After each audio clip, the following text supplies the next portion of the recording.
Welcome to the reconvening of the National Citizens Inquiry.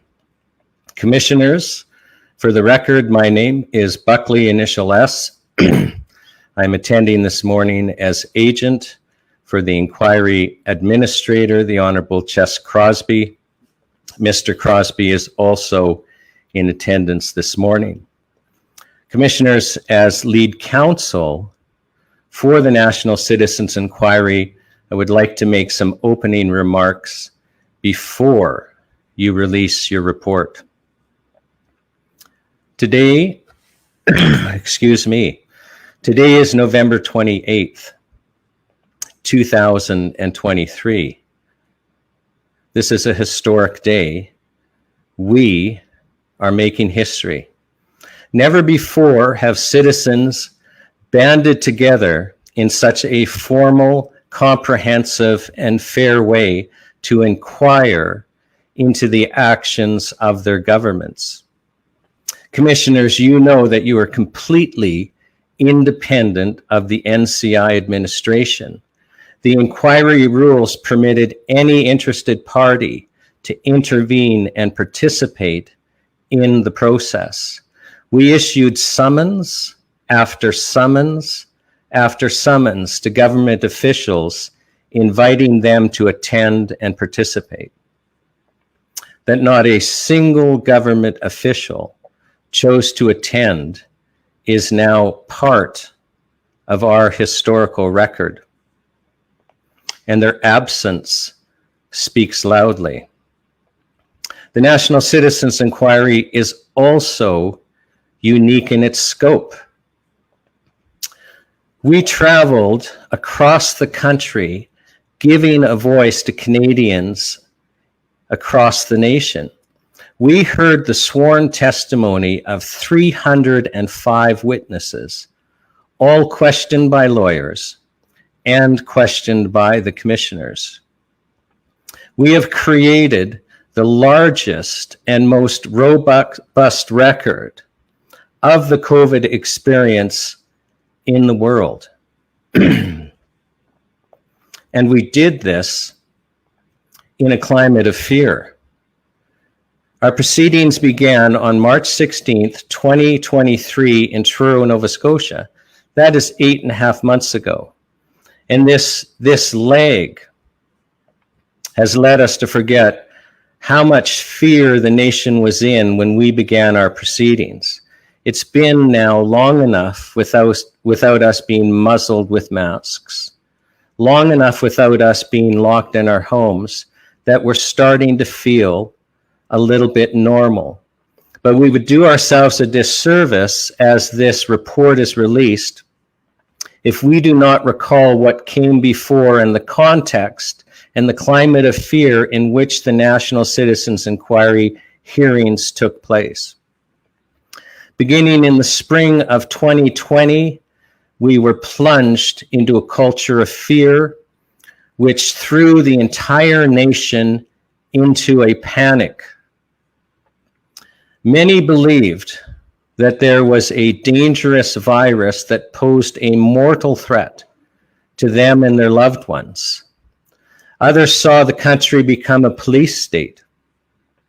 There was public discourse about putting unvaccinated Canadians into camps. There was public discourse about criminalizing the refusal to take a medical treatment. We were put under house arrest. We were muzzled like animals with masks. We were viciously divided into camps, the vaxxed and the unvaxxed. We were censored. We had our bank accounts frozen. I recently gave 2 lectures, commissioners, in which I asked the audience, put up your hand if at the height of the COVID madness, you honestly believed that the army would be going door to door, dragging unvaccinated people out of their homes and forcibly jabbing them. I was asking roughly 850 people, and these audiences would be mixed, both vaxxed and unvaxxed.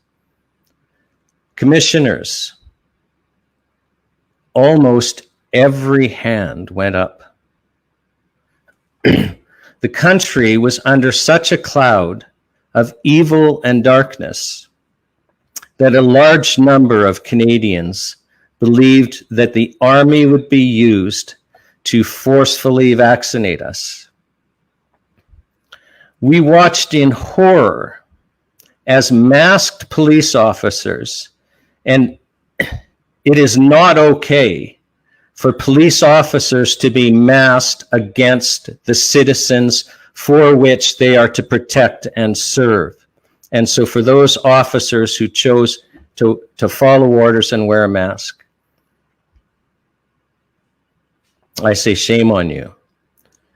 But we watched masked police officers dressed in black to be intimidating forcibly dismantle the peaceful trucker protest. I watched live stream on February 18th, 2022, as a police horse trampled Roberta Paulson.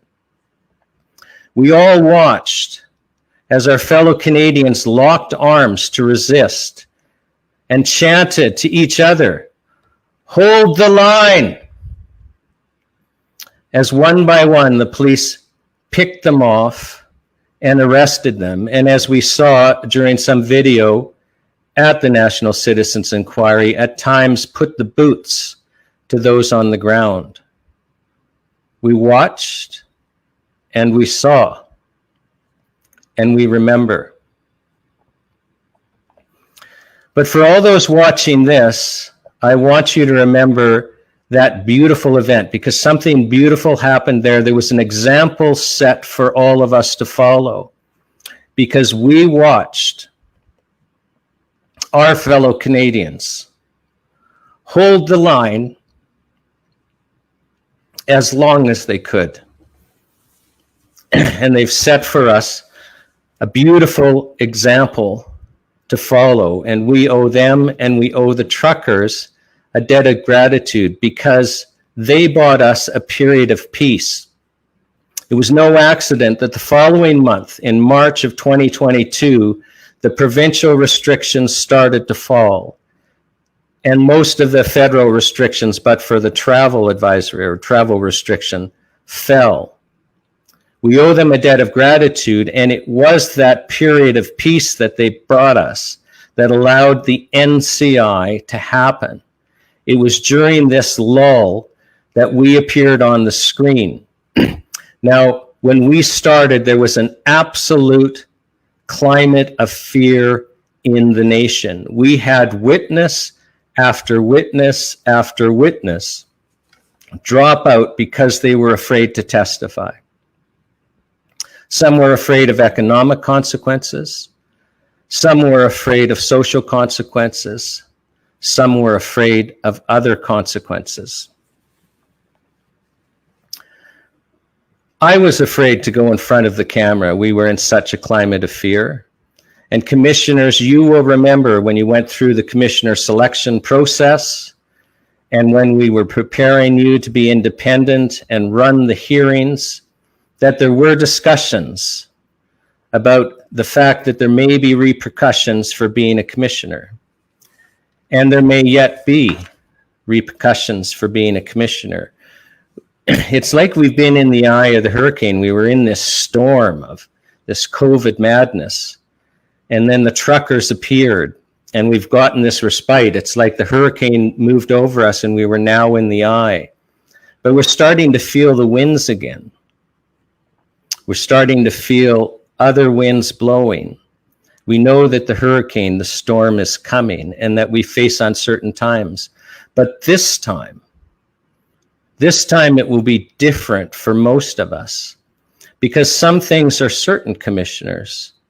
It is certain that we will hold the line as long as we can. It is certain that a large number of Canadians will stand with us and hold the line.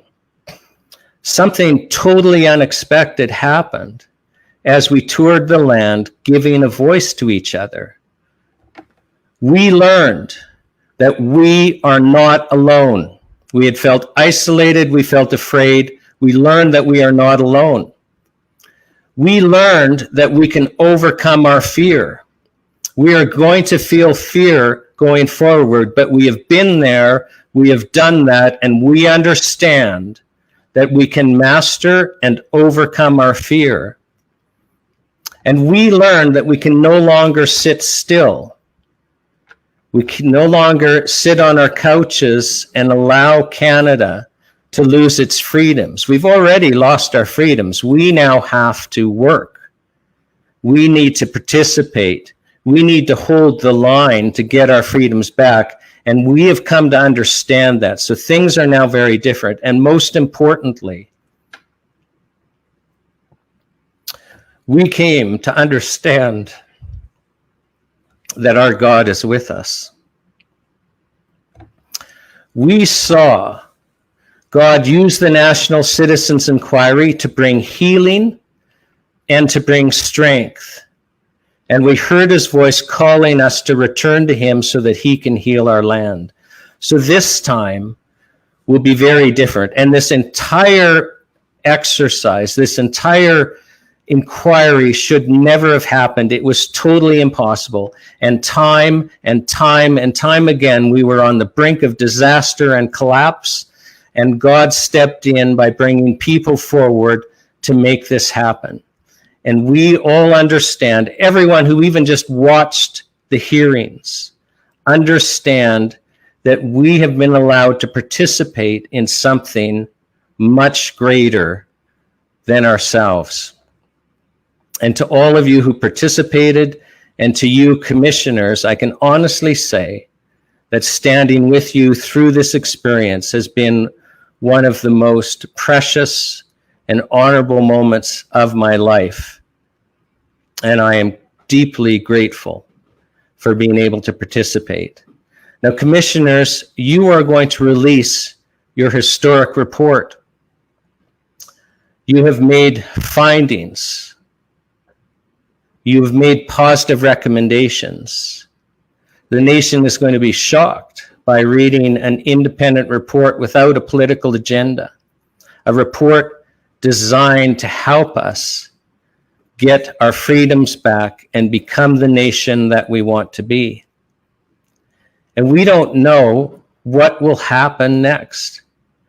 We had the truckers write the first chapter of this story, and they bought us a period of peace, a period of respite. We had the National Citizens Inquiry write the second chapter, where we came together and understood that we're not alone and that we need to stand together. The next chapter is up for those watching to write. It's for those Canadians who understand now that they must hold the line with us. It's up to them to write this next chapter, and that's the exciting part. Because together we will see how we move forward and make Canada a loving, peaceful, and free nation once again. So, commissioners, on behalf of all Canadians, it is my honor to invite you to release your report.